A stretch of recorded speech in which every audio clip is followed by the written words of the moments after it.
introduce our next speaker, more of who he is and what he does for Indian country.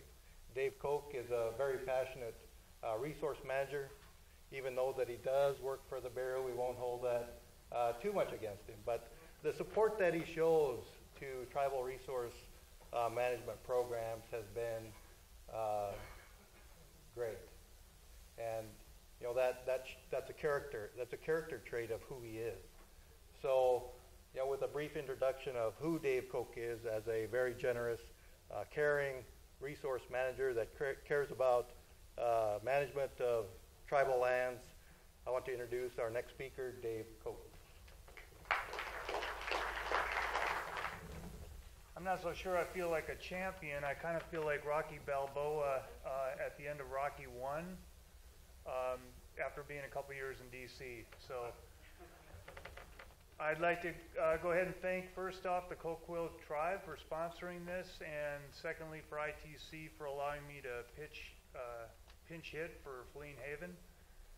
I did ask Feline for some information to put into this PowerPoint, but she said she didn't trust me, so because like Jim Peterson said, I'm kind of like Phil, you don't know what I'm going to say half the time, so. And for those of you that know me, that's probably accurate. So anyhow, what I wanted to talk a little bit about is the federal perspective. Managing beyond our borders starts at home is the title of my presentation. And you know, this could be a picture of basically any interior west reservation out there. You know, you've got one side of the photo that's managed, and you've got the other side of the photo right along the boundary that is unmanaged and in an unhealthy state. And this happens to be one of the last big timber sales I put together at Mescalero. It was a 58,000 acre timber sale, so fairly large timber sale. And as a conscientious forester, I didn't want to stop at that darn border. I mean, I wanted to keep going because the stuff, the insects, the disease, the fire, you know that stuff's just ready to slop over the border. So, but like I say, this could be basically anywhere in the interior west. So with that, go to the next slide. So we've got all this collaboration framework and this collaboration statutes that, you know, we work with, and as tribal foresters, as tribal entities, there's been an increasing amount of attention and budgetary priority placed on the management of lands using this multi-jurisdictional approach. And this has been the trend not just recently, but for the last 30 years. You know, we've been going down this path of collaboration. And in DC, you know, we see this on a daily basis as we write budget justifications to send forward to the department and the OMB and finally to the president. And, you know, we see, you look at, for example, you look at the Office of Wildland Fire's Green Book or their budget justification, and you compare the language in that to what the Forest Service has in their budget justification, and a lot of the language is identical. You know, we're gonna use this cohesive strategy thing. We're gonna manage together. We're gonna partner together, and so a lot of this finds its way into the appropriation language. The trick, though, is how that actually gets implemented out there on the ground. Despite all the attention to collaboration, our successes in true large-scale collaborative forestry work have been few and far between. For a long time, the discussion of collaboration usually stops when we start talking about whether or not we can harvest large trees on the other side of the fence. And that's where the collaboration tends to break down typically. But hopefully that's going to be changing because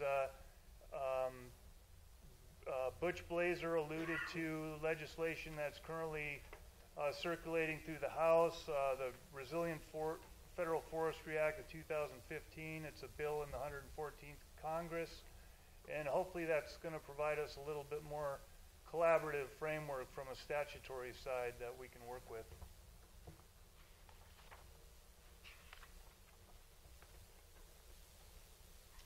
Okay, so back to my title. You know, let's get this right at home before we start all this collaboration stuff.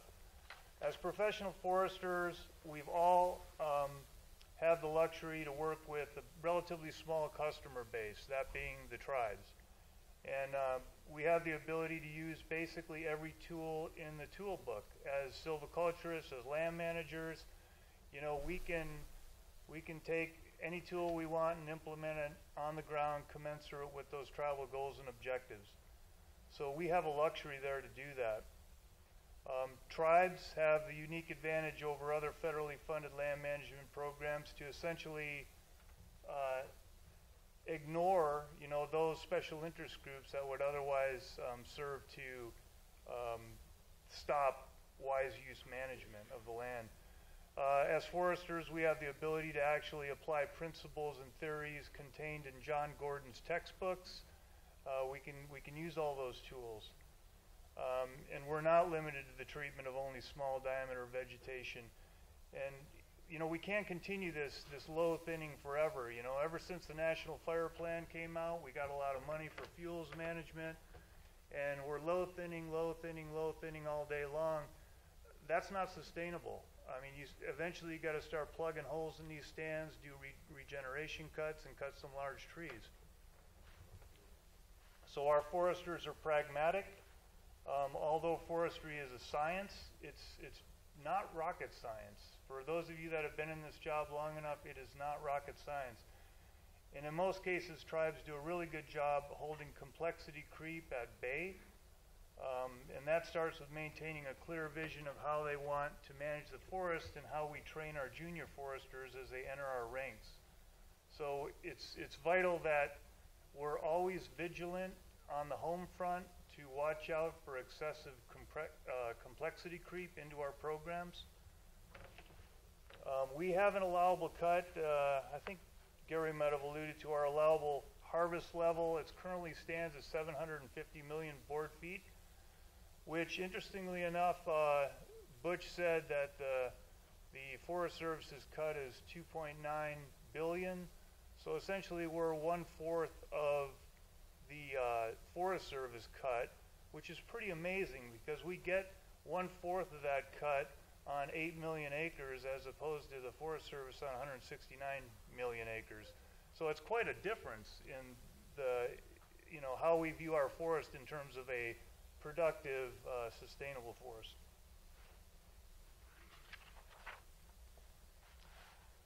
So tribes are truly blessed with the talent, tools, and traditional ecological knowledge to manage the land better than anyone else. This is why it's really important that Bureau and tribal foresters are actually the ones that are leading these TFPA projects and leading the effort to plan these multi-jurisdictional projects. We do it better than anyone else. We've got the expertise. We're actually doing it on a daily basis. So it makes complete sense that we are the ones leading the charge in terms of TFPA projects.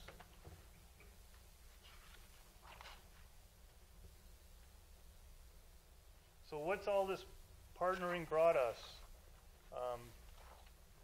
We have experienced successful partnerships through authorities such as TFPA and through collaborative projects involving fuels treatments across jurisdictions. We've also experienced the frustration of dealing with the analysis paralysis of the planning process with other federal agencies and the inability of partners to make long-term supply commitments sufficient to entice industry to make investments in converting facilities. This is the ongoing conversation we're having at the local level as we attempt to implement anchor forest concept. We have had long-standing partnerships with the USDA in addressing insect and disease problems, and we certainly appreciate that relationship we've had with them over the years, as well as our relationship with NRCS and watershed management projects that typically focus on density management operations. We received $10 million this year to focus on collaborative multi-jurisdictional treatments on reserved treaty rights lands. And that initiative in itself is interesting because it basically told us, you know, you're not going to be given this $10 million unless you collaborate. And so that's fairly unique, and I think we're seeing more and more strings attached to federal funding streams, whereby, you know, it's not just your money, it's everybody's money, so you guys better play together and do good stuff. The Resilient Landscapes program, so that's another $10 million program, I believe. The emphasis this year has been placed on sage grouse habitat restoration, so the awarding of a lot of that money went to those type of partnerships and those type of collaborative projects. But the authorizing language for that Resilient Landscapes funding basically applies to any type of landscape restoration. So maybe next year, maybe the year after, we'll start realizing more benefits from that program. We're seeing some amazing collaboration with both the U.S. Forest Service and the BLM using the IFLA accounts, and the IFLA authority that was a part of NFIRMA. And a lot of that's going on in the Pacific region. I don't know if Gerald Jones is here. I know John Basquette's here. A lot of good work happening in the Pacific region using that authority. And tribes, as they always have, are taking full advantage of partnerships with academia to support research on tribal lands. And I was just talking to my friends down at Mescalero, and apparently they've got they're working with the university there on the CFRP Collaborative Forest Restoration Program, and got a bunch of money from the state by working through the university, local university that actually wrote some language in a bill that'll enable them to get a bunch of money to treat some land. So some good things are happening all over. So you might ask, what's the BIA doing? What are we doing with respect to all this stuff? Well, the BIA is in a big rebuilding phase right now. Office of Trust Services, which has an FTE count of about 327 positions, only 150 of those are actually filled. Over the years, we've had all this downsizing, we've had buyouts, we've had all this other stuff going on. So we now have the ability to, we've given the ability to hire positions back to regional directors, and I'm talking from the BIA standpoint here. But we're starting to beef up our organization is what I'm trying to say. We're hiring folks, and we're getting to where we were when we were doing things well. The Bureau is dedicated to providing a consistent message to Department, OMB, and Congress utilizing the independent work accomplished through the IFMAT report. So the BIA is on the same team as everybody else here, and we're using the great work that ITC has accomplished to crusade that message wherever we can. And that first photo I showed you, Aaron knows this, we've used that same photo over and over again to educate Assistant Secretary Washburn, OMB, members of the House in testimony, and you know, we've been using these products that you guys are producing for us everywhere to communicate what we need in Indian forestry to be successful. We're also trying to create efficiencies within central office operations, and by central office I mean Washington, D.C., where I work. We're trying to create more efficiencies in our organization. At BOFARP, they've restructured. Would the BOFARP people stand up real quick?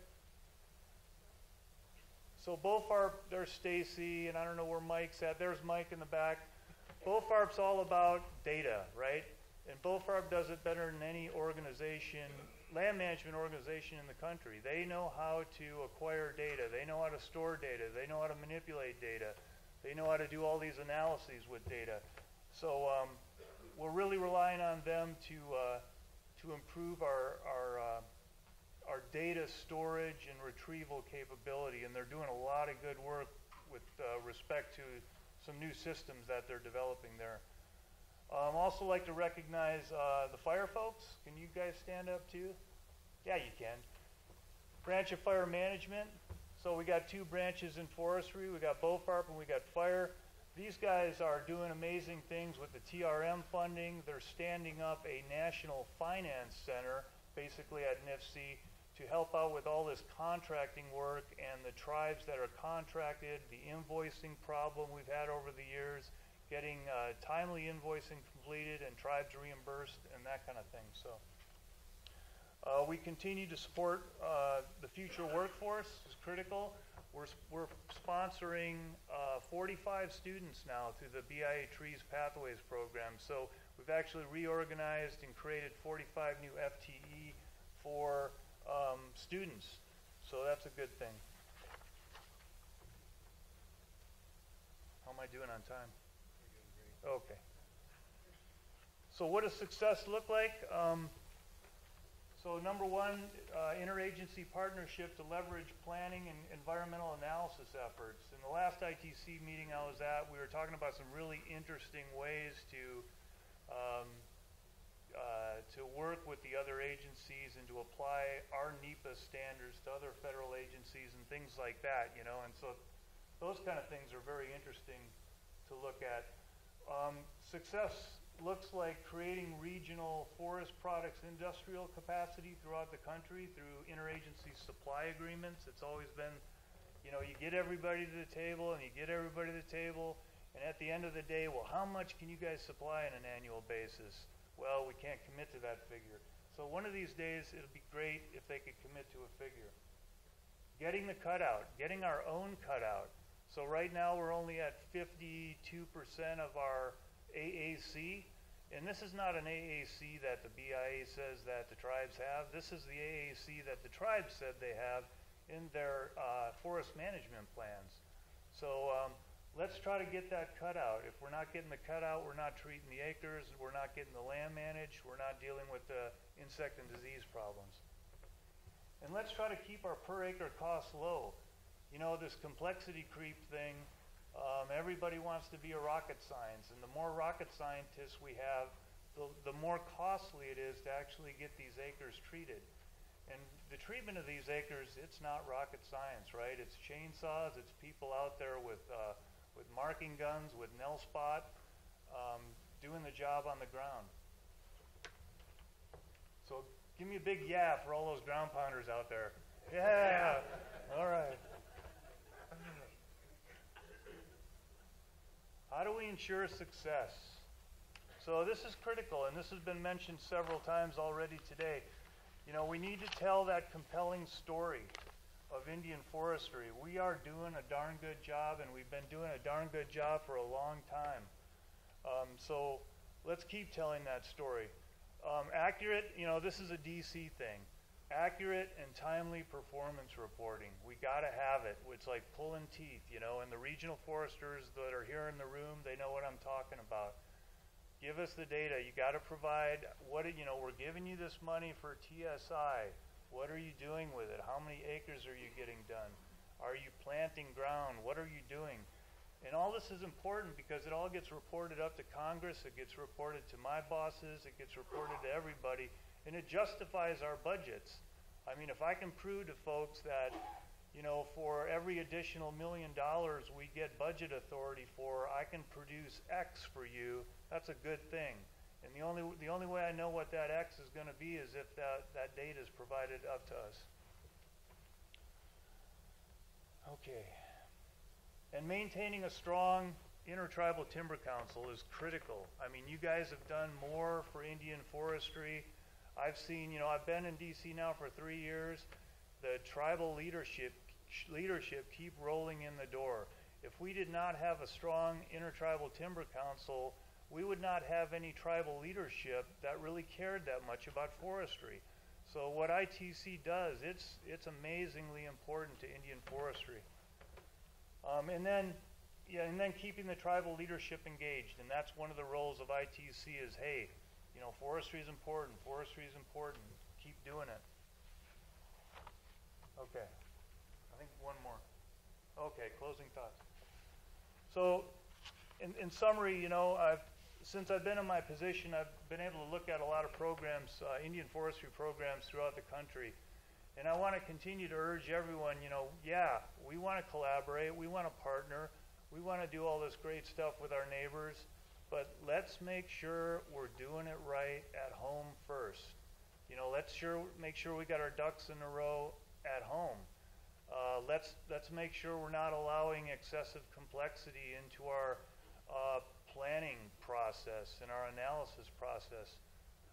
So concentrate on getting it right at home. And then, we're primed for partnering and multi-jurisdictional project collaboration because we've been doing it nonstop for years, and we're darn good at it. We know how to leverage resources because we have to. I mean, if these programs out here, all of you guys were reliant only on federal dollars to get the job done, you'd never be successful because we've been flatlined for 20 years in our TPA budget.